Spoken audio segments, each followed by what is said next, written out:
नमस्ते। आज मैले नेपाली समाजमा एउटा प्रभावकारिताको हिसाबले धेरै ठुलो प्रभाव राख्ने त्यो वास्तविकता होस् अथवा भ्रम, केही हदसम्म त्यो वास्तविकता होला, केही हदसम्म त्यो भ्रम पनि होला। मैले दुईटा तबकाको विषयमा अलिकति छलफल यो बहस अगाडि बढाउनै पर्ने आवश्यक देखेर मैले कुरा उठाएको छु। किन भन्छ भने देश एकदम चाहिँ नाजुक अवस्थाबाट गुज्रिरहेको छ। एउटा ठुलो उतार चढाव र एउटा बिल्कुल चाहिँ डरलाग्दो मोडबाट चाहिँ देश अगाडि बढिरहेको छ। कतिखेर के हुन्छ भन्ने कुरा केही पनि निश्चित छैन, अनुमानै गर्न खालको अवस्था छ। यो बेला आम मान्छेहरूमा मनोविज्ञान के हुन्छ भन्छ भने आम मान्छेहरू सर्वसाधारणले विश्वास गर्ने केही क्षेत्रहरू हुन्छन् हैन, जसप्रति आँखा चिम्लेर विश्वास गरिन्छ हैन। जस्तो हामी सानो छँदा मैले उदाहरण दिन खोजेको, मैले आज उठाउन खोजेको एउटा मिडिया क्षेत्र हो, नेपालको मिडिया क्षेत्र, सञ्चार क्षेत्र र एउटा बुद्धिजीवीहरूको क्षेत्र, बौद्धिक क्षेत्र भन्छ यसलाई। यो दुईटा क्षेत्रको भूमिका, देशको सङ्कटलाई लिएर सङ्कटका सन्दर्भमा यो दुईटा क्षेत्रले खेलिरहेको जो भूमिका छ यो कति डरलाग्दो छ। यसमा अलिकति समयमै सचेत हुन सकेन भने हामी फस्छौँ। किन भन्छ भने यस्ता क्षेत्रहरूप्रति हाम्रो एउटा अन्धविश्वास छ। किन त्यो हिजो थियो, त्यो हिजो वास्तविकता थियो। त्यसकारणले हिजोको जो विश्वास हो त्यो विश्वास आज पनि कायम रहेको हुनाले, धेरै हदसम्म कायम रहेको हुनाले हामी चाहिँ यो बदलिएको परिस्थितिमा यो क्षेत्रको शिकार बन्ने खतरा छ। अब जस्तो हिजो यो क्षेत्र कति राम्रो थियो, पवित्र थियो भन्छ भने जस्तो तपाईँ हामी सानो हुँदा, मेरै उमेरमा सानो हुँदाखेरि हामी केटाकेटी कुनै बेला झगडा गर्थ्यौँ, वादविवाद गर्थ्यौँ, बहस गर्थ्यौँ, आफ्नो पक्ष अर्का पक्षमा कुराकानी गर्थ्यौँ र हामीले आफ्नो कुरो पुष्टि गर्नु पर्यो भने के भन्छ भने यो कुरो मार्साबले भन्नुभयो, हामीले पढाउने गुरु, हामी सानोमा मार्सा भन्थ्यौँ, यो कुरो मार्साबले भन्नुभयो। अब मार्साबले भन्नुभयो भनेपछि त्यो सत्य टुङ्ग्यो, अब त्यो बहस गर्न लायक छैन। किन भन्छ भने किन बहस गरिँदैन थियो भन्छ भने मार्साबले सत्य कुरा भन्नुहुन्छ हैन। अब त्यो बेलाका शिक्षकले सत्य कुरा नै भन्थे, गलत कुरा गर्दैन थिए। त्यसकारणले चाहिँ शिक्षकको बोलीलाई, वचनलाई हैन, त्यसलाई प्रमाण मान्ने एउटा चाहिँ तपाईँको मनोविज्ञान थियो, त्यस्तो चलन थियो, एउटा पाटो।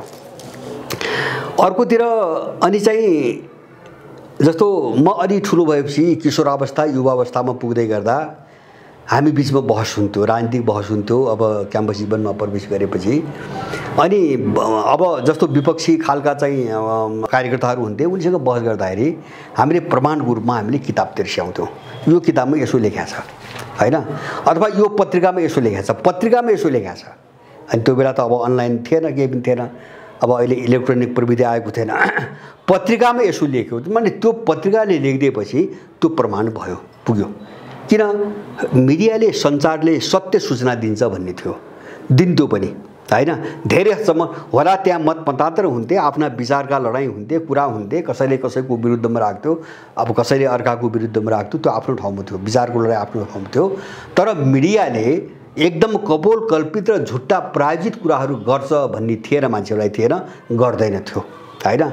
अब त्यसकारणले यो दुईटा क्षेत्रमा मान्छेहरूको धेरैको धारणा अहिलेसम्म त्यही यथावत छ, जबकि परिस्थिति एकदमै उल्टिएको छ। र मलाई लाग्छ अहिले देशको भूराजनीतिको सङ्कटको सन्दर्भमा कुरा गर्दा तपाईँको यो बौद्धिक क्षेत्र र तपाईँको मिडियाको भूमिका एकदमै खतरनाक छ।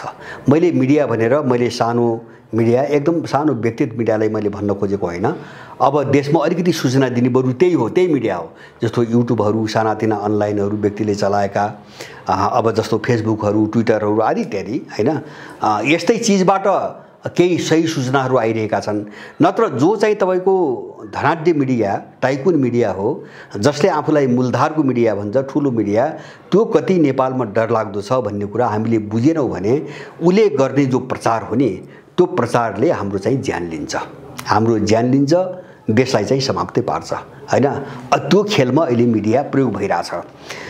अब जस्तो यहाँको मैले बौद्धिकका कुरा गरौँ, अहिलेको बौद्धिक के हो, हामीले यसको चाहिँ भूमिका जो नकारात्मक भनेको देश यस्तो अवस्थामा छ, तपाईँ अलि पढे लेखेको यत्रो हजारौँको सङ्ख्यामा चाहिँ मान्छेहरू छन्, प्रोफेसर छन्, डाक्टर छन्, इन्जिनियर छन्, साहित्य कला सबै क्षेत्रमा मान्छेहरू छन्, कसैले पनि देश बोल्दैन अब बातमा बाहेक हैन। मैले कोही पनि अब छैन भन्न खोजेको होइन, तपाईँको हजारमा एकजना पनि भेट्न गाह्रो छ, कसैले पनि देश बोल्दैन। मानव देश केही भएको छैन र त्यो व्यक्तिलाई देशप्रतिको कुनै पनि चिन्ता छैन। हैन। अब यो भूमिकाबाट यहाँको बौद्धिक तबका गुज्रिरहेको छ।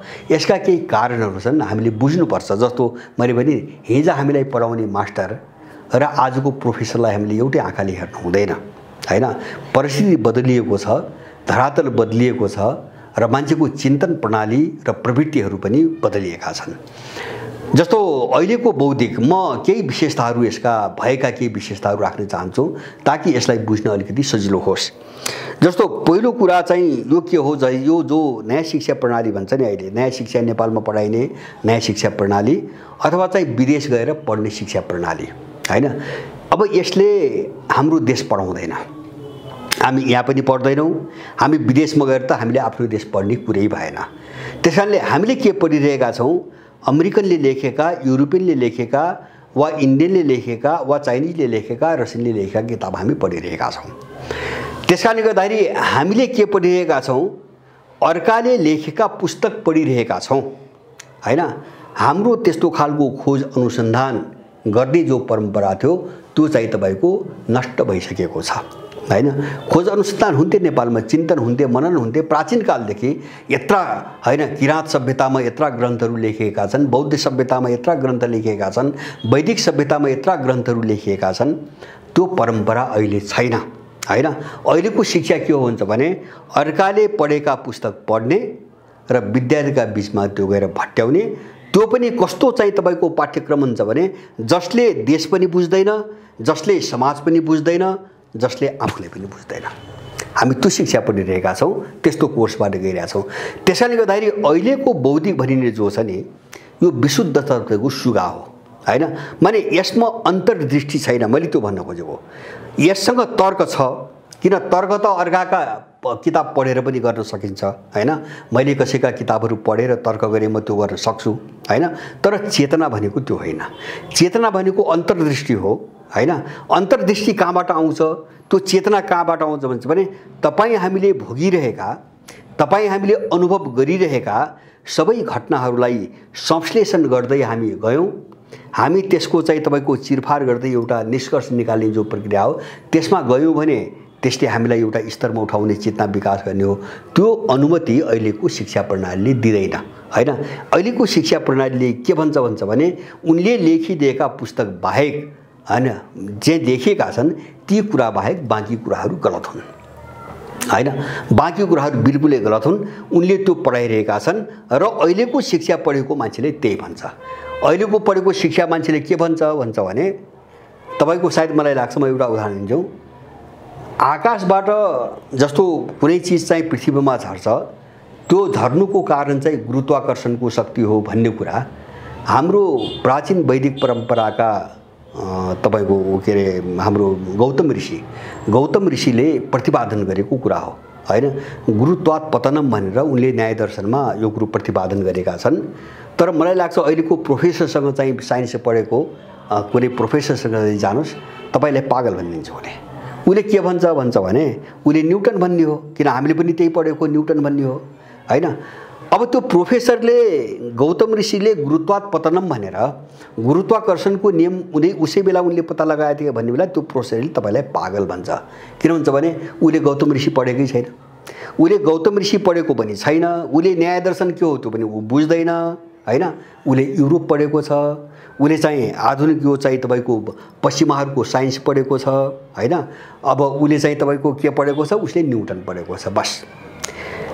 माने एउटा के हुन्छ भने एउटा तपाईको शिक्षा प्रणालीको जो दायरा हुन्छ नि, के अरे चाहिँ सीमा, त्यो सीमाभित्र कैद भएका मान्छेहरू नम्बर 1। दोस्रो, त्यही स्कुलिङबाट दीक्षित हुन्। स्कुलिङ भनेको के भन्छ भने उनले सबै पश्चिमी संसार पढेको हुनाले उनले त्यो भन्दा बाहिरको चाहिँ दुनियाँलाई उनले समाज पनि देख्दैनन्, उनले विकसित पनि मान्दैनन्, इनका पहिले सभ्यता थिए भने पनि ठान्दैनन्। र हामी कहाँ जे छ त्यो सबै पछौटे, रूढिवादी, कुरीति, अन्धविश्वास, उनको निष्कर्ष त्यति हो हैन। जे जति छ उन्नत भन्ने चिज जति छ त्यो सबै पश्चिममा छ, पश्चिमीहरूमा छ, त्यो सबै अमेरिकन छ, त्यो सबै युरोपियन स्कुलिङ हो छ। त्यसैले गर्दाखेरि अब यो स्कुलिङले नेपालको निम्ति काम गर्न दिइरहेको छैन। किन नेपाल उनको दिमागको कुनै पनि कुरोमा छैन, कुनै पनि कुरामा नेपाल भन्ने चाहिँ शब्द ले स्थान पाएको छैन। अब त्यो भएपछि उसले नेपालको विषयमा किन सोचोस्? पहिलो कुरो त सोच्ने त उसको दायरै छैन हैन, किन उसले चाहिँ अर्कै चिज पढिरहेको छ। दोस्रो कुरो त्यो स्कुलिङ नै छैन हैन, आफ्नो सोपन हैन, तपाईको स्वधर्म अथवा चाहिँ स्वदेशीपन भन्ने उसको दिमागको कुनामा कतै पनि छैन। अनि उसले नेपाललाई किन हेरिराखोस्? स्कुलिङको समस्या छ। अब तेस्रो समस्या यसको के हुन्छ भने यो चाहिँ सत्ता र रूपको पुजारी हुन्छ, यो सत्ताको पुजारी हुन्छ हैन। जो बौद्धिक किन हुन्छ भने यससँग अहंकार हुन्छ, पढे लेखेको अहंकार हुन्छ, आकांक्षा धेरै ठुला हुन्छन्, आफूलाई विद्वान ठान्छ। त्यसकारणले यसले चाहिँ त्यो अवसरको खोजीको निम्ति सत्ताको असाध्यै चाकरी गर्छ, दलाली गर्छ हैन। नियुक्तिहरू भए कसैले राजदूत ताकिरा हुन्छ, कसैले रजिस्ट्रार ताकिरा हुन्छ, कसैले डिन ताक्या हुन्छ। अनि त्यही जो सत्तामा छ अथवा जो सत्ता हो हैन, सत्ता भनेको अहिलेको चाहिँ तपाईको एउटा कानुन हातमा लिने जो यथास्थितिवादी शक्ति हो, त्यो शक्तिको ऊ पुजारी हुन्छ। उसले चाहिँ आफ्नो त्यो स्वार्थभन्दा बाहिर हेर्दैन, यो अत्यन्तै अवसरवादी खालको हुन्छ।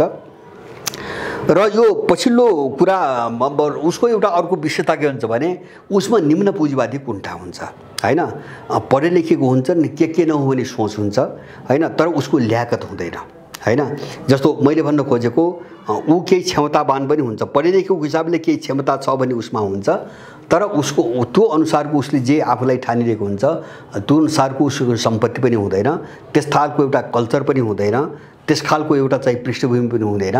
त्यसकारणले ऊ चाहिँ एउटा पेन्डुलम जस्तो यताउता घुमिराख्ने प्रवृत्तिको हुन्छ, अस्थिर हुन्छ, अविश्वसनीय हुन्छ हैन। महत्त्वाकांक्षाको खोजीको निम्ति ऊ चाहिँ भौतारिरहेको हुन्छ। र यो पछिल्लो कालमा तपाईको हेर्नु भने नेपालमा अब हरेक बौद्धिक पढे लेखेका भनिने मान्छेहरूलाई एउटा घेराबन्दीमा हाल्नको निम्ति एनजिओको यस्तो डरलाग्दो सञ्जाल नेपालमा बिछाइएको छ। र त्यसबाट एउटा जागिरेको रूपमा हैन भन्दा बाहिर तपाईको मान्छे भेट्न एक दुर्लभ छ नेपालमा हैन। जो पढे लेखेको, जो आफूलाई प्रोफेसर, त्यो पनि अलिकति राम्रोसँग डिग्री लिएको जो तबका छ, त्यो कुनै न कुनै एनजिओमा चाहिँ आबद्ध छ। उनका प्रपोजल बनाउने, उनका प्रोजेक्टमा काम गर्ने देखि लिएर हरेक खालको जालोमा बाँधिरहेछ। किन भन्छ भने त्यो विदेशीले के बुझेको हुन्छ भने यो अवसरवादी तबका हो, यो स्वार्थी तबका हो, त्यसकारणले यसलाई पैसामा बाँध्न सकिन्छ। उसले त्यो बुझेको छ, उसको चरित्र बुझेको छ। त्यसकारणले गर्दाखेरि उसलाई बडो आकर्षक त जस्तो युनिभर्सिटीमा पढाउँदाखेरि नपाएको पैसा उसले एनजिओबाट पाइरहेछ हैन। उसको एनजिओको एउटा प्रोजेक्ट सञ्चालन गरेर पाइरहेछ, सल्लाहकार बसेर पाइरहेछ, प्रपोजल लेखेर पाइरहेछ।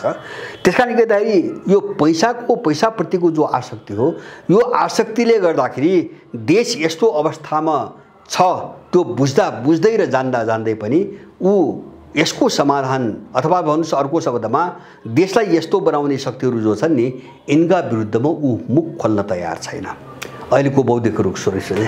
र अर्को चाहिँ तपाईको यही जस्तो एनजिओ आइएनजिओहरूको एउटा चक्रव्यूहमा पारेर नेपालका कैयौं बौद्धिक मान्छेहरू, माथिल्लो तहका बौद्धिक मान्छेहरूलाई विदेशीहरूले एउटा जासुस बनाइसकेका छन्। आफ्नो जासुसी गर्ने, सूचना सङ्कलन गर्ने त्यो बौद्धिक रूपमा, एकाडेमिक रूपमा, जस्तो कसैलाई थिङ्क ट्याङ्क भनेका छन्, उनले छलफल बहस गरेको नौटङ्की गरेर त्यो चाहिँ तपाईको साम्राज्यवादको पक्षमा उनले चाहिँ रिपोर्ट तयार पार्छन्, अथवा उनले एनालिसिस गरेको नाटक गरेर उनले उसकै पक्षमा तपाईको वकालत गर्छन्, उनका प्रोजेक्टमा काम गरेर उनले उसकै निम्ति काम गर्छन्। र कतिपय त के हुन्छ भने उनको इन्टेलिजेन्ससँग जोडेर सुरागी गर्ने पनि छन् र कतिपय पेरोलमा बस्ने छन्, मासिक तलब खाने मान्छेहरू पनि छन्। किन यस्तो खालको एउटा जो दरिद्रता हो, मानसिक जो दरिद्रता हो, त्यो दरिद्रता र महत्त्वाकांक्षा हैन। एकातिर तपाईको महत्त्वाकांक्षा हैन, अब आफ्नो विषयमा उसले पालेको अहंकार, र अर्कोतिर तपाईको त्यो स्वार्थको कोणबाट उसको दरिद्रता, यो दुईटा चिजले यो बौद्धिक तबकालाई यस्तो बनाइदियो कि मलाई लाग्छ होला भोलि चाहिँ बलेको आगो ताप्ने भने जस्तो भोलि देश अर्को दिशातिर गयो।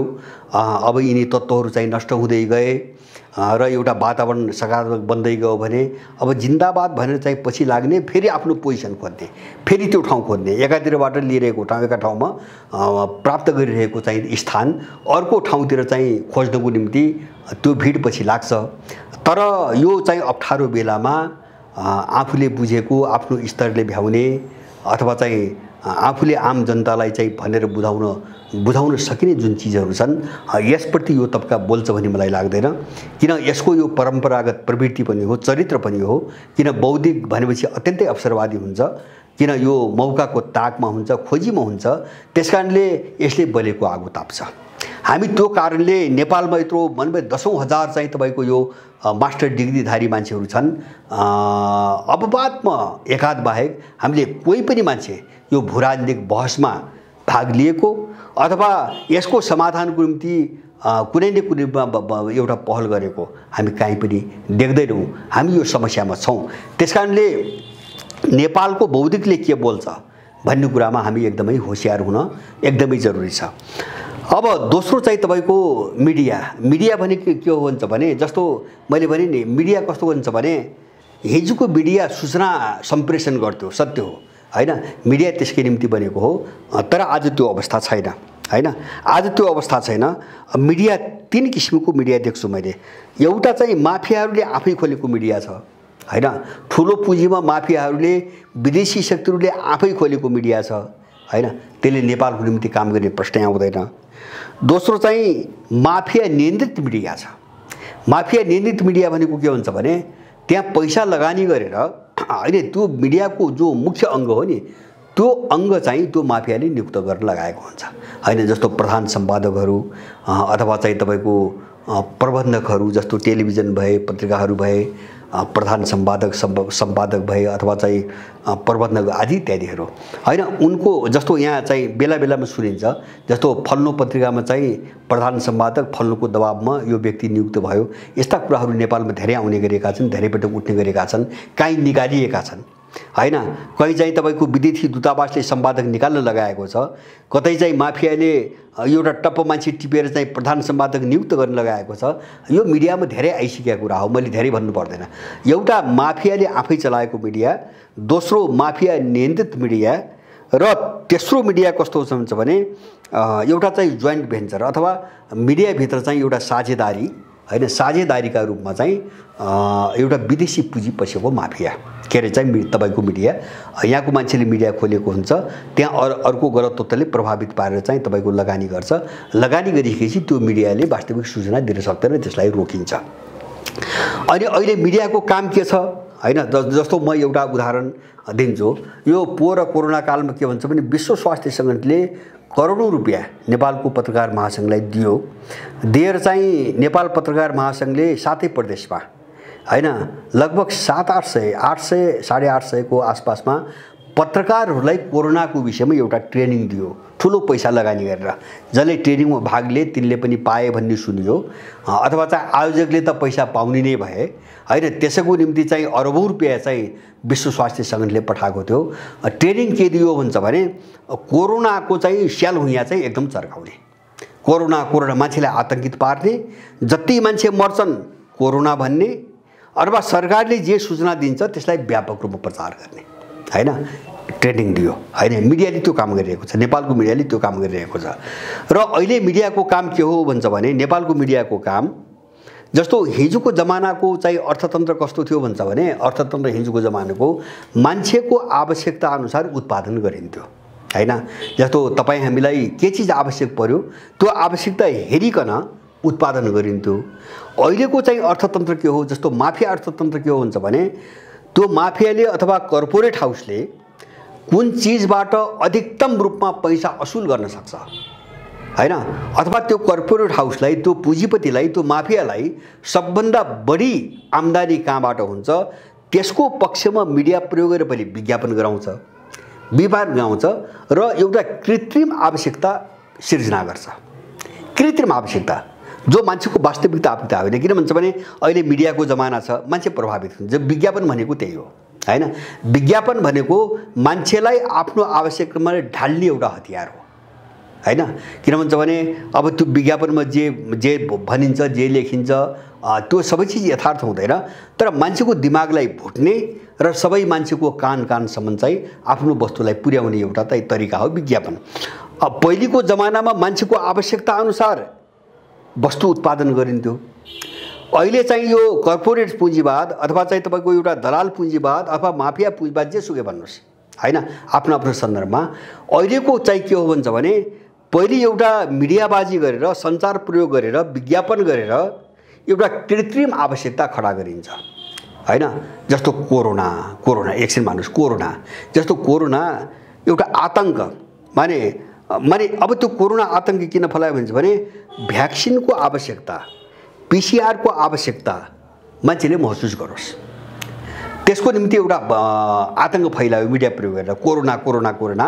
त्यो आतंकको पछाडि वास्तविक के थियो? भ्याक्सिनको आवश्यकता मान्छेले महसुस गरोस्, पीसीआर को आवश्यकता महसुस गरोस्, अथवा उसले बेच्ने अरू कुनै सामानका आवश्यकता महसुस गरोस्। अनि विज्ञापन गरिन्छ र आवश्यकता क्रिएट गरिन्छ र अब त्यो आवश्यकता क्रिएट भइसकेपछि अनि त्यो अनुसारको माल उत्पादन सुरु हुन्छ। अहिलेको अर्थतन्त्र भनेको त्यो। अब मिडिया यसमा प्रयोग भइरहेको छ, अहिले नेपालको मिडिया यसमा प्रयोग भइरहेको छ र त्यसकारणले अहिलेको मिडिया पनि के हो भन्छ भने अहिलेको मिडिया पनि अधिकतम रूपमा कसरी चाहिँ पैसा कमाउने हैन। जस्तो अहिले भन्छ नि अहिलेको चाहिँ तपाईको अर्थतन्त्रले अथवा राजनीतिक चिन्तनले के भन्छ भने राजनीति पनि चाहिँ नाफाका निम्ति गरिने हो हैन। मैले पहिले पनि भने जस्तो यहाँ भन्छन् राजनीतिक जोगी हुनलाई गर्ने हो र जस्तो पेशा बनाए नि राजनीतिलाई, पैसा लुट्ने पैसा जमा गर्ने पेशा बनाए, राजनीति पनि पेशा बन्यो, मिडिया पनि पेशा बन्यो। किन अहिलेको बजार अर्थतन्त्रले, अहिलेको नवउदारवादले अथवा अहिलेको पश्चिमा चिन्तनले हर चीजलाई नाफाको हतियारका रूपमा व्याख्या गर्छ। सेवा भन्ने कुरा केही पनि छैन। त्यसै कारणले स्वास्थ्य चीज जस्तो उपचार पनि तपाईको व्यापार हो, शिक्षा पनि व्यापार हो।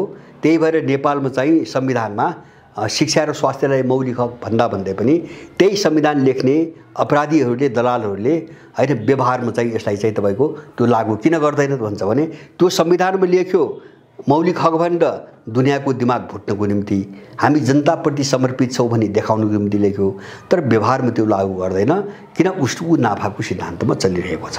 त्यसैले मिडिया पनि अहिले नाफा चाहिँ बाट सञ्चालित, नाफाको सिद्धान्तबाट सञ्चालित चाहिँ तपाईको मिडिया हो। यो मिडियाले जे दिन्छ अथवा जे प्रचार गर्छ त्यो सत्य हुन्छ र त्यो सूचना हो, वास्तविक सूचना हो भन्ने भ्रम पाल्यो भने हामी सिद्धिन्छौँ, हामी ठाउँमा सिद्धिन्छौँ। अहिले हामीले ठुलो समस्या त्यहीबाट भोगिरहेछौँ। जस्तो कतिपय खलपात्रहरू चाहिँ स्थापित गर्नुको निम्ति मिडिया नै प्रयोग भइरहेछ, अपराधीहरूलाई हाइलाइट गर्नुको निम्ति मिडिया प्रयोग भएको छ हैन। कुनै विदेशी हाम्रो देशमाथि चाहिँ तपाईको एउटा हस्तक्षेप के अरे चाहिँ तपाईको अवांछित गतिविधि गर्ने कुनै विदेशी ताकतलाई चाहिँ तपाईको नेपालमा स्थापित गर्नुको निम्ति त्यही मिडिया नै प्रयोग भइरहेछ। त्यसैले मिडिया अहिले देश विरुद्धको एउटा ठुलो हतियार हो। हामी यसमा स्पष्ट हुनुपर्छ र यो तबकाले जति पनि सूचनाको नाममा जति पनि चीज ल्याउँछ त्यसलाई हामीले जाँच परख गर्न सकेनौं भने हामीले केही पनि बुझ्दैनौं, बरु यसको विपरीत हामीले उल्टो कुरा बुझ्छौं। त्यसकारणले जस्तो बौद्धिक तबका मैले यो दुईटा तबका, अरु पनि त्यस्ता तबकाहरू छन्, मैले यो दुईटा तबकालाई कहाँ प्रयोग भइरहेको छ भने जस्तो पश्चिमाहरूको एउटा दिमाग भुट्ने तरिका हुन्छ नि, वैचारिक चाहिँ अधीनस्थता अथवा वैचारिक गुलामी, वैचारिक दमन हैन। तपाई हामीलाई दिमागमा एउटा जहर भरेर हैन उनको रणनीतिक चाहिँ सोच, उनका मूल्यहरू अथवा उनका विचार हाम्रो दिमागमा भरेर कसरी हामीलाई गुलाम बनाउने भन्ने दिशामा सबभन्दा डरलाग्दो ढंगले प्रयोग भइरहेका दुईटा तत्त्व हुन् यो बौद्धिक क्षेत्र र तपाईको नेपालको मिडिया हैन। अरु पनि छन् जस्तो अरु सेक्टर पनि प्रयोग गरेका छन् उनीहरू, जस्तो चाहिँ तपाईको गीत संगीत क्षेत्र प्रयोग गरेका छन्, नागरिक आन्दोलन प्रयोग गरेका छन् अथवा राज्य प्रणालीका विभिन्न निकायहरू प्रयोग गरेका छन्। तर यिनीहरूले अत्यधिक चाहिँ तपाईको जोड दिएको यो बौद्धिक, किन बुद्धिजीवीले पढ्या लेखा मान्छेले राम्रै कुरो भन्छ भन्ने एउटा मनोविज्ञान छ नेपाललाई, त्यसको ब्ल्याकमेलिङ गरिरहेका छन्, त्यो मनोविज्ञानको ब्ल्याकमेलिङ गरिरहेका छन्। हाम्रो सहज विश्वास, हाम्रो इमानदारीताको र मिडियाको कुरा पनि त्यही हो। मिडियाले सूचना दिन्छ, भएको कुरो लेख्छ, राम्रो कुरो लेख्छ, हाम्रो मनोविज्ञान त्यो छ पहिलेदेखि बन्दै आएको, त्यसलाई दुरुपयोग गरिरहेका छन्। त्यसकारणले यो भूराजनीतिक लडाईमा, हाम्रो देशको भूराजनीतिक लडाईमा हामीले हरेक क्षेत्रहरूलाई हैन उले सम्प्रेषण गर्ने अथवा त्यो मौन रहने अथवा त्यो बोल्ने हरेक क्षेत्रहरूलाई राम्रो ढंगले चाहिँ विश्लेषण गर्न एकदमै जरुरी छ। र किन भन्छ भने यो चाहिँ तपाईको आफ्नो प्रभुत्वको निम्ति साम्राज्यवादी शक्तिले, माफिया शक्तिले कसरी चाहिँ दाउपेचहरू खेल्छ, कसरी चाहिँ मान्छेलाई झुक्क्याउँछ र कसरी शिकार गर्छ हैन। हामीले विश्वभरिका उसले प्रयोग गरेका सबै मोडेलहरू हामीले अध्ययन गर्न जरुरी छ। अब विश्व पनि जानु पर्दैन, हामीले देशमा विशेष गरेर 47 साल यता मात्रै पनि हामीले जति घटनाहरू देख्यौँ, जति हामीले भोग्यौँ, जति जे गरौँ हैन, यो सबै चिजमा चाहिँ तपाईको हामीले ध्यान दिनु जरुरी छ। जस्तो म एक दुईटा उदाहरण दिउँ, दार्चुङ हत्याकाण्ड भयो, सेलायो हैन, मान्छे कराए, सर्वसाधारण मान्छे कराए, तपाईँ हामी करायौँ हैन।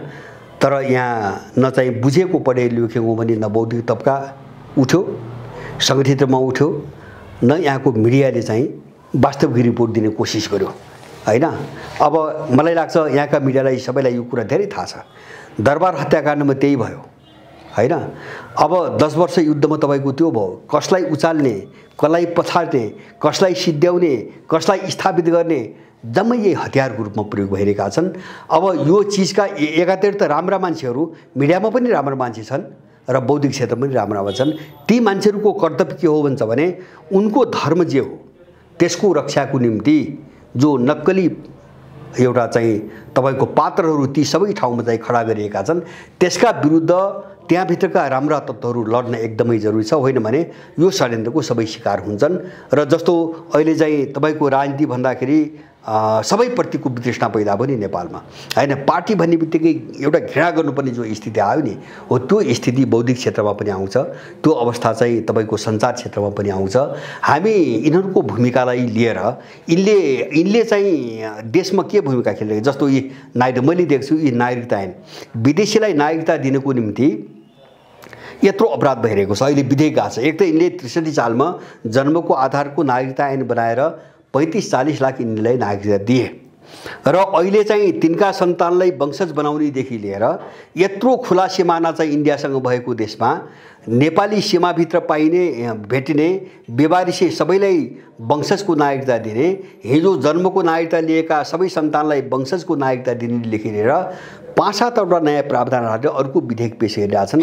तर तपाईँ जो ठुलो मिडिया भन्नुहुन्छ नि, कुनै एउटा मिडियाले देशप्रति चाहिँ जिम्मेदार भएर यो मुद्दामा बहस गरेको तपाईँ कहीँ पनि भेट्नुहुन्न। बरु उनले के भनिरहेका छन् तपाईँ हेर्नुहोस्, मिडिया चिन्ने त्यहाँबाट उनले के भन्छ भने यत्रो नागरिकता नपाएर मान्छे चाहिँ ऊ भइरहेछ, अहिलेसम्म नागरिकता विधेयक चाहिँ तपाईँको टुङ्गो लागेको छैन। समाचार त्यो सम्प्रेषण गराइरहेका छन्। किन त्यो विधेयक पारित गराउन सक्ने त्यो विदेशी तत्त्वले उनलाई पैसा खुवाइरहेको छ, पैसा बेलिरहेको छ हैन। उनले तर के भन्दैनन्, उनले त्यो मिडियाले के भन्दैन, जन्मको आधारको नागरिकता ऐन बनाउनुभन्दा पहिले सिमाना बन्द गर, यो भन्दैन त कुनै पनि मिडियाले, भनेको पनि छैन, तपाईँ कहीँ पनि पाउन्न हैन। अथवा त्यसले के भन्दैन भन्छ भने हिजो जन्मको आधारको नागरिकता लिएको मान्छेको सन्तान आज रातारात वंशजको नागरिक बन्न सक्दैन, किन्तु त्यो विदेशी हो, त्यो त विदेशी भन्ने दिया हो। नेपालमा जन्मिएको नाममा दिएको नागरिकता हो, त्यसको सन्तान रातारात एकै रातमा वंशजको नागरिक बन्न सक्दैन, त्यो भन्दैन। नेपालसँग खुला सिमाना छ हैन। नेपाली भूमिभित्र भेटिएका बेवारिसी सबै बच्चाहरू वंशजको नागरिकताको हकदार हुने भन्न सक्दैनन्, त्यसको निम्ति सिमाना बन्द गर्नु पर्यो। 63 सालको जन्मको आधारको नागरिकता ऐन बनेपछि इन्डियाबाट चाहिँ बच्चा पाउने बेला आइमाईहरू नेपालको अस्पताल र क्लिनिकमा भर्ना गरिन्छ। 63 सालबाट यो क्रम चलिरहेछ आजसम्म। के कारणले चलिरहेछ भन्छ भने यहाँ जन्मियो भने जन्मदर्ता नेपालमा हुन्छ, जन्मदर्ता यहाँ गराउने, बच्चा पाउने यहाँ आउने, जन्मदर्ता यहाँ गराउने, अनि 16 वर्ष पुगेपछि त्यो इन्डियन नेपाली नागरिकता माग्न आउने। यसको कुनै मिडियाले विरोध गरेको तपाईँ भेट्नुहुन्न। यस्तो अपराधी भूमिका खेलिरहेको मिडिया हो नेपालको। त्यसकारणले मिडियाको विषयमा हामी एकदमै सजग हुन एकदमै जरुरी छ। अब यसप्रति हामी धेरै लाटो भयौँ, मेरो सबै मित्रहरूसँग अनुरोध, हामी धेरै लाटो भयौँ। अब यिनीहरूले जो हाम्रो चाहिँ एउटा सहज बोध अथवा एउटा सहज एउटा मनोविज्ञान हो, त्यसको हदैसम्म ब्ल्याकमेल गरिरहेका छन्, दुरुपयोग गरिरहेका छन्।